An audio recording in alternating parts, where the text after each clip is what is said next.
Light Up a Life is a very special time. When I think of Light Up a Life, I always think of Christmas, a cold, dark evening where lots of people come together.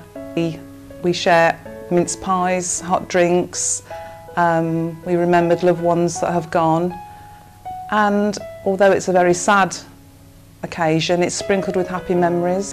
Light Up a Life has been part of the hospice, a ceremony that we've celebrated for about the last 15 years. At this year's Light Up a Life, this will be my 4th Light Up a Life ceremony that I've attended, and sadly and happily I will remember my dad, who died 4 years ago.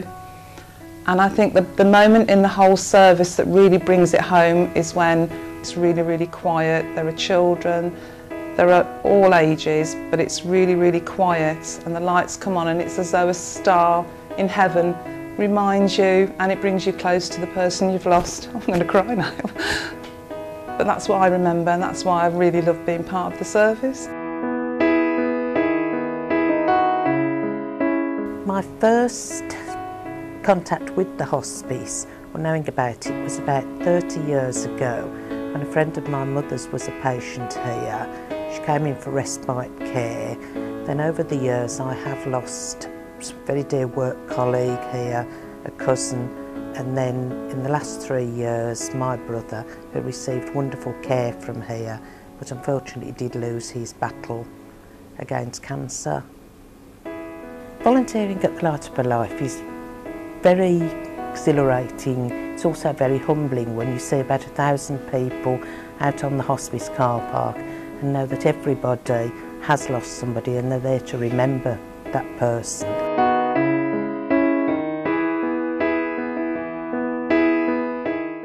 Light Up a Life is important to Birmingham St Mary's Hospice in many ways. The first and perhaps most essential thing is that it's a vital fundraiser. It brings in approximately £60,000 each year, which is a huge contribution to the money that we need to raise on an ongoing basis to care for our patients. But it also strikes a chord personally with everybody. It'd be a lie to say that that wasn't the case. I lost my lovely Nana a few years ago in a hospice, and although I now live in Birmingham and away from that local hospice, Light Up a Life is an opportunity for me to be able to specifically remember her and give thanks in a way for the lovely hospice care that she received. The nurses do get very involved at Christmas. We make sure that all patients have a parcel at the bedside on Christmas morning, whether they have families or whether they have no one. We decorate the ward. We take great fun in decorating the ward, wanting the best tree in our area. Christmas at the hospice is a special time. It's special for everyone, but I think it's more special in the hospice because often it is for our patients possibly their last Christmas. We make it as special as we can for them, as I would hope we would make any time of the year that a patient is in the hospice with us. But Christmas is a special time.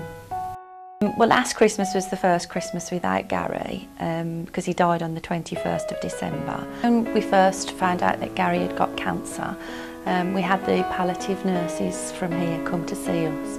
And at the moment you hear hospice, you think death. You know, that's something that we both thought about, but when it was explained to us exactly what can go on here, it's not just about coming here to pass away. It's about all the extra care, it's about the respite. Nothing was too much. You know, Gary was 6'1" and his feet were hanging out the end of the bed. Nothing was too much to go and get him a bigger bed. It was all for him and all for us, and just really, really supportive. Yeah. We're celebrating and joining in the Light Up a Life celebrations at the hospice as well, and be coming here and joining in with lots of other people who are in the same situation as us. Really, Christmas is a very special time, and it was for Gary, and we'll be, you know, donating and lighting up. We're taking part in Light Up a Life this year. Please join us and help the hospice to care for more families like mine. I will be remembering my dad, and I will be thinking of all the patients that I've cared for and have sadly passed away.